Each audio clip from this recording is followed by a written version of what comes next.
What if his darkest vices weren't a mistake, but a secret map pointing the way to your spiritual purpose? Jung believed that within what dominates you the most, what frees you the most, is hidden. Today, let's dive deep into this unsettling truth. Stop running away from your addictions. Stop hating yourself for them. Your addictions are the desperate language of your soul, trying to show you who you really are. Carl Jung discovered something that will blow your mind. Every addiction is a distorted spiritual purpose, a sacred need that you're trying to satisfy in the wrong way. You drink because your soul is thirsty for transcendence. You become addicted to pornography because you are desperate for divine connection. You binge consume because you hunger for spiritual wholeness. Jung called it the shadow, and it is not his enemy. She is his most brutal teacher. Today, you will discover the 6 vices that are literally screaming what their spiritual purpose is. You will understand how to transform your greatest weakness into your most devastating strength. Get ready, because this journey will destroy everything you thought you knew about yourself. 1.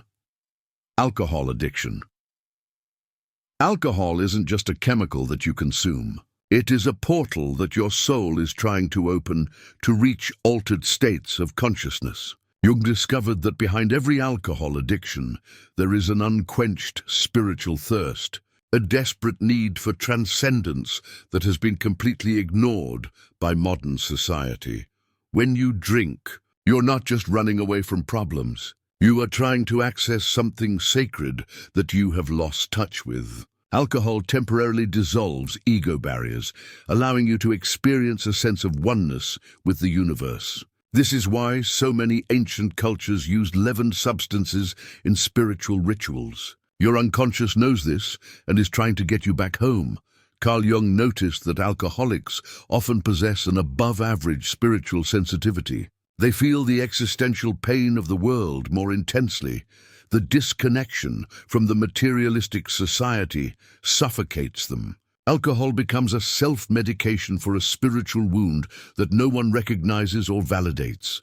Your spiritual purpose is screaming through this dependency. You weren't born to live a shallow life, focused only on work, consumption, and empty entertainment. Your soul is thirsty for meaning, for connection with something greater, for experiences that touch the divine within you.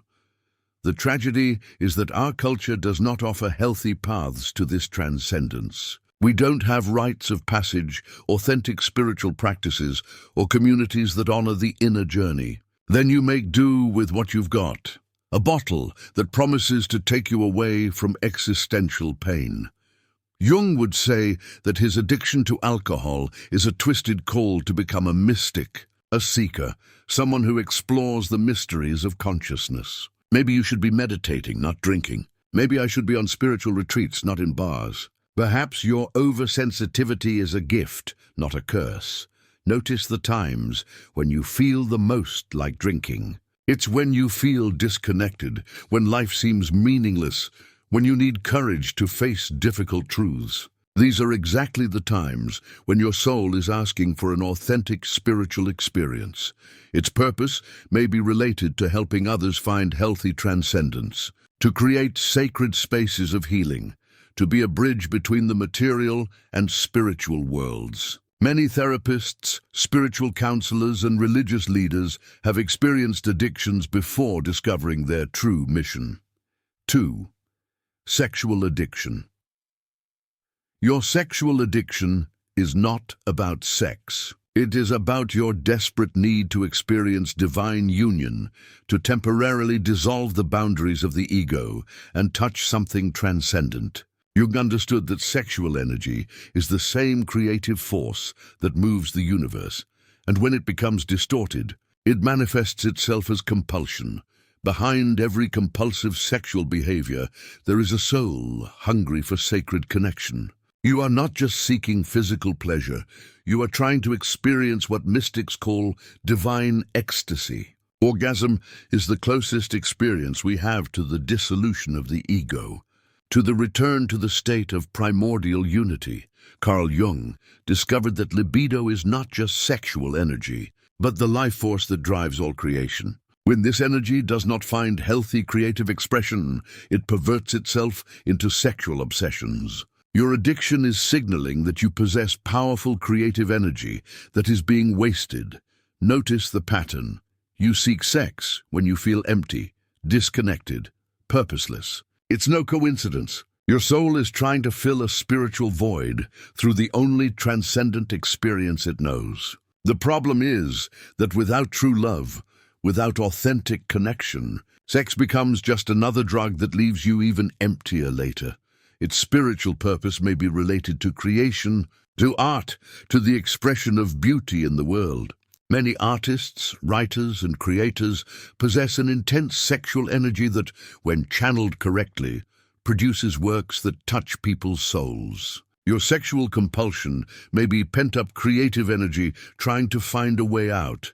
Jung also realized that sexual addictions often indicate a need to integrate the masculine and feminine aspects of the psyche. Perhaps its purpose is to help others find balance between strength and sensitivity, reason and intuition, action and receptivity. Pornography specifically is a distorted attempt to access the sacred feminine or masculine that you have lost contact with. Every image you consume is an unconscious search for the goddess or the god within that has been repressed by education and society. Your addiction may also be pointing to a call for sexual healing. Perhaps you should be helping others to reconnect with their sacred sexuality, to heal sexual traumas, to integrate body and spirit in a healthy way. The energy you waste on compulsive behaviors could be creating something beautiful in the world, touching lives, expressing profound truths through art or authentic human connection. Your sexual addiction is your soul screaming that you were born to create, to love, to be a channel of divine energy in the world. 3. Shopping addiction. Every product you compulsively buy is a desperate attempt to fill an existential void that no object will ever be able to satisfy. Jung would understand your shopping addiction as a clear symptom that you have lost touch with your essence, trying to build an identity through material possessions because you no longer know who you really are. Behind every impulsive purchase is a soul hungry for meaning, trying to feel complete through consumption. You're not buying products. You're buying the illusion that you can become someone different, someone more valuable, someone more worthy of love. It is a distorted spiritual quest for completeness that can only be found within you. Carl Jung realized that our consumer society deliberately exploits our spiritual emptiness. Each ad promises that you will be happier, more attractive, more fulfilled if you buy a certain product. Your unconscious knows this is a lie, but your soul is so desperate for fulfillment that it clings to any promise of salvation. Notice when you feel the most like buying. It is when you feel inadequate, rejected, without purpose. You run to the mall or open the shopping app trying to medicate an existential pain that no product can cure. Every purchase is a silent cry, asking to be seen, valued, loved. Your spiritual purpose is being stifled by this external search for validation. Maybe you should be creating value in the world, not consuming. Perhaps he should be helping others discover their true inner richness, not accumulating empty objects. Jung would say that his shopping addiction reveals a deep need for authentic abundance. Not the material abundance that our culture sells, but the spiritual abundance that comes from knowing your intrinsic worth, from being connected to your purpose, from knowing that you are already complete exactly as you are. Many people with this addiction have a natural gift for recognizing beauty, quality, potential. This sensitivity could be used to create beautiful experiences for others, to heal through aesthetics, to teach about true value and abundance. Your addiction may also be signaling that you were born to be a creator, not a consumer. Maybe it should be producing art, building businesses, developing products that really add value to people's lives. The energy you waste buying could be used to create something meaningful. Every object you buy and then abandon is a symbol of an unfulfilled dream, of an undeveloped potential. Your soul is trying to show you that you came here to create abundance, not to consume it. Its purpose may be related to teaching others about true prosperity, about how to find inner wealth that no economic crisis can take away. 4. Work addiction. Your workaholics are not dedication or healthy ambition. It's a cowardly escape from your own essence, a sophisticated way to avoid confrontation with who you really are when you stop doing it and simply exist. Jung would immediately recognize this as a defense of the ego against individuation, against the painful process of becoming authentic. Behind every unnecessary extra hour, every sacrificed weekend, there is a soul terrified to discover that you may not be who you think you are. You hide behind productivity because stopping means facing the emptiness, the existential questions you've been putting off for years, the possibility that your whole life is a well-constructed lie. Carl Jung realized that our modern culture has turned work into a false religion, where human value is measured by productivity. Your workaholism is a desperate attempt to feel valuable, needed, important. But deep down, you know you're running away from something much deeper and scarier. Notice what happens when you have nothing to do. The panic, the anxiety, the feeling that you are wasting time. These feelings reveal that you have lost touch with your essential being, with the part of you that has value independent of any production or achievement. Your spiritual purpose is being stifled by your neurotic need to be always busy.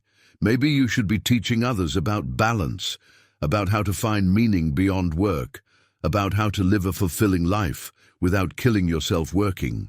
Jung would say that his workaholism is a compensation for a deep sense of inadequacy. You work compulsively because deep down you don't believe you deserve love, respect, or recognition just for existing. Every completed project is a desperate attempt to prove its worth. Many people with this addiction have a natural capacity for leadership, organization, and turning visions into reality. That energy could be used to create meaningful change in the world, to lead movements for social transformation, to teach others about authentic purpose. Your addiction may also be signaling that you were born to be a mentor, a guide, someone who helps others find their way. But how can you guide someone if you yourself are lost in the endless race of empty productivity? The irony is that the more you work to escape from yourself, the more you move away from the work that really matters, the inner work of knowing yourself, of healing your wounds, of discovering your authentic mission. Your true purpose may require you to stop, breathe, and finally face who you are when you're doing nothing. 5. Social media addiction. Each like you desperately seek is a cry from your soul asking to be seen, recognized, validated in your deepest essence. Jung would understand his addiction to social media as a distorted spiritual need for belonging and recognition that our fragmented society can no longer offer authentically. Behind every infinite scroll is a soul hungry for true connection, trying to fill an existential void through superficial interactions with strangers. You're not just looking for entertainment. You're looking for evidence that your life has value, that you matter, that you're not completely alone in this cold, disconnected world. Carl Jung realized that human beings have an innate need to be seen and understood in their entirety. Their addiction to social media is a twisted search for that primal validation that should come from deep relationships, authentic communities, a clear sense of purpose and identity. Notice when you feel the most compulsion to check the networks. It is when he feels insignificant, when he doubts his worth, when he needs external confirmation that he exists. Each notification is a temporary dose of dopamine that simulates the feeling of being important, but leaves you even emptier after the effect wears off. Your spiritual purpose is being stifled by this outward search for approval. Maybe you should be creating real connections, building authentic communities, helping others feel genuinely seen and valued. His sensitivity to perceiving when someone needs attention could be being used to cure the epidemic loneliness of the modern world. Jung would say that his addiction to social media reveals a deep need to be a communicator, a storyteller, someone who connects people through powerful narratives. But instead of using this ability to touch lives in meaningful ways, you're wasting your energy on empty content that feeds the ego but kills the soul. Many people with this addiction possess a natural intuition to understand what people need to hear, an ability to create content that resonates deeply. This sensitivity could be used to inspire, educate, heal through words and images that really matter. Your addiction may also be signaling that you were born to be a bridge between people, a facilitator of authentic connections, someone who helps others feel less alone.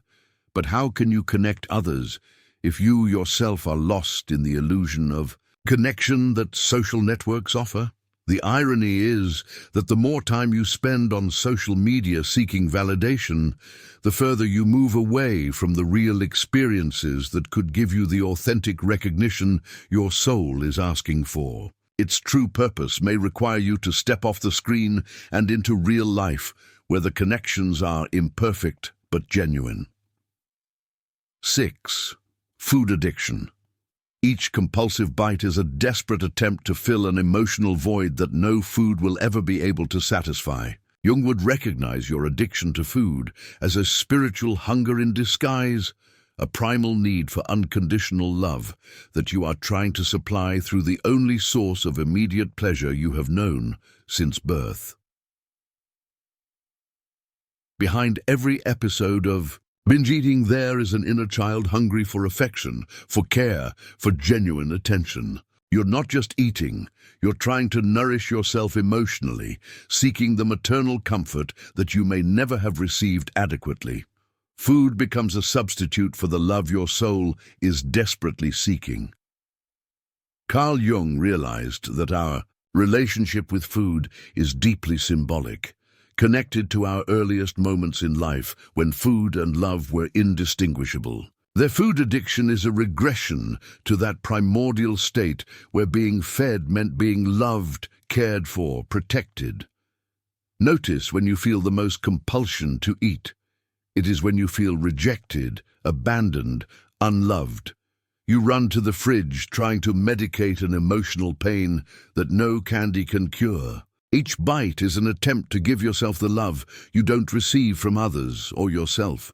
Your spiritual purpose is being stifled by this external search for emotional nourishment. Perhaps you should be nurturing others, offering the care and unconditional love that you yourself are seeking. Your sensitivity to perceiving when someone is emotionally hungry could be used to heal through genuine care.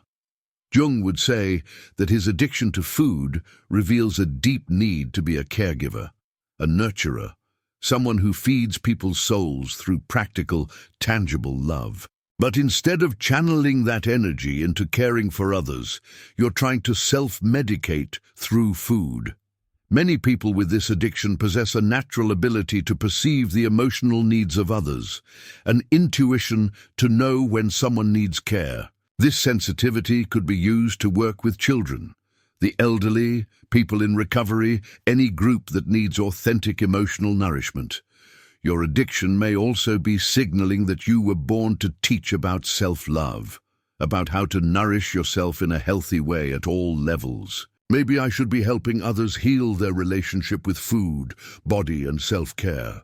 The food you compulsively consume is trying to fill a hole that can only be filled by true love, starting with the love you need to learn to give to yourself. Its purpose may be related to teaching others about this authentic emotional nourishment that goes far beyond what we put in our mouths. 7. The hidden pattern. Jung discovered something that will blow your mind. All these addictions follow the same devastating psychological pattern. They are desperate attempts to satisfy legitimate spiritual needs through inadequate material means. Every compulsion is your soul screaming for something sacred that our sick society can no longer offer. The pattern is always the same. You feel an existential emptiness, a disconnection from your essence, a spiritual hunger that you can't name. Rather than seeking the real source of that need, you turn to cheap substitutes who promise immediate relief but deliver slavery in the long run. It's like trying to quench your thirst by drinking salt water. The more you consume, the thirstier you get. Carl Jung called this ego inflation, followed by compensatory deflation. Your conscious ego rejects spiritual needs as childish or irrelevant. So the unconscious rebels by creating compulsions that force you to seek transcendence in a distorted way. Its vices are revolts of the soul against the tyranny of a mind that denies the sacred. Observe the cycle. First comes emptiness, then compulsion, then temporary relief, then guilt and shame, then even greater emptiness. This pattern repeats itself because you're treating symptoms rather than the root cause. The root cause is always the same: disconnection from your authentic spiritual purpose. Jung realized that our modern culture has created an epidemic of spiritual famine. We have eliminated the rituals, the traditions, the practices that connected our ancestors with the sacred. Only pathetic substitutes remained: alcohol instead of mystical ecstasy, pornography instead of divine union, consumerism instead of spiritual abundance. Each addiction reveals a specific spiritual need that has been repressed or ignored. Alcohol points to the need for transcendence. Compulsive sex points to the need for sacred union. Purchases point to the need for authentic abundance. Overwork points to the need for purpose. Social networks point to the need for recognition. Food points to the need for unconditional love. Jung's genius was to realize that these are not character defects, but signs of a healthy psyche trying to heal itself. Your addictions are unconscious attempts at individuation to become who you really are. The problem is that you're looking in the wrong place. The occult pattern also reveals that you possess an above-average spiritual sensitivity. People who do not feel soul hunger do not develop addictions. They are content with superficial lives. Your addictions are evidence that your soul refuses to accept an empty existence, even if it means self-destructing in the process. Jung would say that recognizing this pattern is the first step toward healing. When you understand that your addictions are messengers, not enemies, you can begin to decode what they're trying to teach you about their true purpose. 8. The transformation, real transformation, begins when you stop fighting your addictions and start listening to what they're trying to teach you. Jung called this the transcendent function, the ability to transform destructive energy into creative force through conscious understanding. Your addictions don't need to be eliminated. They need to be alchemically transmuted. Carl Jung discovered that all psychic energy is neutral.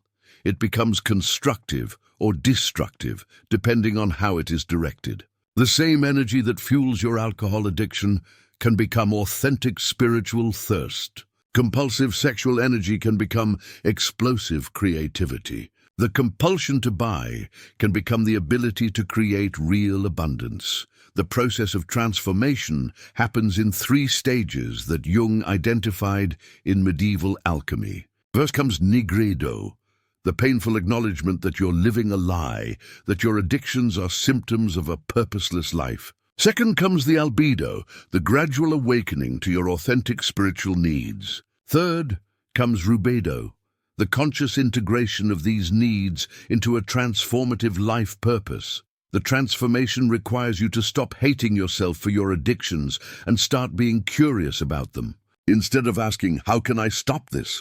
I start asking, "What is this trying to teach me?" Each relapse becomes an opportunity to better understand your soul's unmet needs. Jung realized that real transformation never happens through willpower or repression. It happens through the expansion of consciousness, the development of healthy alternatives that satisfy the same spiritual needs that your addictions are trying to meet in a distorted way. If you are addicted to alcohol, you need to find healthy forms of transcendence, meditation, spiritual practices, experiences in nature. If you are addicted to sex, you need to channel that energy into artistic creation, building deep relationships, expressing beauty. If you're a shopaholic, you need to learn how to create value rather than just consume it. Transformation also requires you to develop what Jung called the lower function. If you're a workaholic, you need to learn how to just be. If you are addicted to social networks, you need to develop self-validation. If you are addicted to food, you need to learn how to emotionally nourish yourself in a healthy way. The most powerful thing is that when you turn your addictions into purpose, you automatically become able to help others who struggle with the same compulsions. His wound becomes his medicine. His greatest weakness becomes his most devastating strength. Jung would say that this transformation is not only personal, it is also collective. When you heal your addictions by turning them into purpose, you are healing a piece of the collective unconscious, contributing to the spiritual evolution of humanity. 9. Awakening signs. When the transformation begins to happen, your psyche sends unmistakable signals that you are on the right path. Jung identified these markers as evidence that the process of individuation is activated, that you are finally aligning your conscious life with the demands of your soul. Recognizing these signs is crucial, so you don't give up when the process gets tough. The first sign is the natural decrease in compulsion without conscious effort. You simply lose interest in your old vices because you have found something more satisfying. It's not willpower, it's energy substitution. When your spiritual thirst is being quenched in an authentic way, you automatically stop looking for cheap substitutes. Carl Jung realized that during awakening, you begin to have more vivid and meaningful dreams. Your unconscious is communicating more clearly, sending symbols and messages about your purpose. Pay attention to the recurring themes, the images that repeat themselves, the emotions that your dreams arouse. They are maps of your spiritual path. Another powerful sign is the development of a lower tolerance for superficial relationships and situations. You begin to feel repulsed by empty conversations, by people who live only on the surface, by environments that drain your energy. This is not arrogance, it is your soul demanding authenticity and depth. Jung also noted that during awakening, you develop a greater ability to be alone without feeling lonely. Solitude becomes sacred, a space of connection with your essence rather than a void to be filled. You stop running away from yourself and start enjoying your own company. You also start noticing synchronicities more often. Seemingly coincidental events that seem orchestrated by a higher intelligence begin to happen regularly. Jung saw this as evidence that you are aligned with the natural flow of life. Following your authentic destiny, a crucial sign is the development of genuine compassion for others who are still stuck in the same addictions you overcame. Rather than judgment or superiority, you feel a deep understanding of the pain that motivates self-destructive behaviors. This compassion is evidence that you have integrated your shadow rather than simply repressing it. You also notice that situations that previously made you anxious or depressed now arouse curiosity. Problems become opportunities for growth. Crises become portals for transformation. Your relationship to suffering changes completely because you understand that it is a teacher, not an enemy. Jung would say that the most important sign is when you stop seeking external approval and start trusting your inner compass. You make decisions based on what resonates with your soul, not what others expect of you. This psychological autonomy is evidence that you are becoming who you really are. Finally, you begin to feel a growing urgency to contribute to something bigger than yourself. Your purpose becomes clear not as a mental idea, but as a force that naturally moves you toward authentic service. 10. Your journey begins. This is the moment of truth. You can close this video and keep pretending that your addictions are just random weaknesses, or you can accept the brutal truth that Jung discovered. They are your map to spiritual freedom. The choice is yours, but know that your soul will not stop screaming until you listen. The first practical step is to stop fighting your addictions and start talking to them. Jung developed a technique called active imagination, where you consciously talk to different parts of your psyche. He sits, takes a deep breath, and asks his addiction, "What are you trying to teach me? What need are you trying to satisfy?" Carl Jung insisted that the journey of individuation cannot be done alone. You need a mirror, someone who can help you see your blind spots, who can support you when the transformation gets painful. It could be a Jungian therapist, a spiritual mentor, or a group of people who are on the same path. Begin to gradually replace your addictions with practices that satisfy the same needs in a healthy way. If you drink to transcend, try meditation or breathing practices. If you consume porn, channel that energy into creating art or building real intimacy. If you buy compulsively, learn to create value instead of just consuming. Jung found that transformation accelerates when you begin to serve others who struggle with the same problems. Your healed wound becomes your greatest qualification to help. Consider volunteering in support groups, sharing your story, or simply being there for someone who is where you were. Develop a daily spiritual practice that connects you with something bigger than your ego. It can be meditation, prayer, time in nature, journaling, anything that reminds you that you are part of something sacred. Their vices have blossomed in spiritual emptiness. They wither in the presence of the sacred. Learn to recognize and honor your natural cycles. Jung realized that we try to live like machines, always productive, always on. But the psyche has rhythms. It needs periods of introversion, of reflection, of apparent unproductivity to regenerate itself. Start paying attention to your dreams, your intuitions, the signals that your soul is constantly sending. Keep a journal of the insights you receive, the synchronicities you observe, the patterns that begin to emerge. Your journey is being documented by your own unconscious. Jung would say that the most important step is to accept that this journey never ends. Individuation is a lifelong process of becoming more and more authentic, of integrating more and more rejected aspects of yourself, of serving more and more consciously your soul's purpose. His vices were his first spiritual teachers, even if disguised. Now you have the opportunity to become a master, someone who turned poison into medicine, who found light in the deepest darkness. His journey back home has begun. The only question that remains is, will you have the courage to complete it?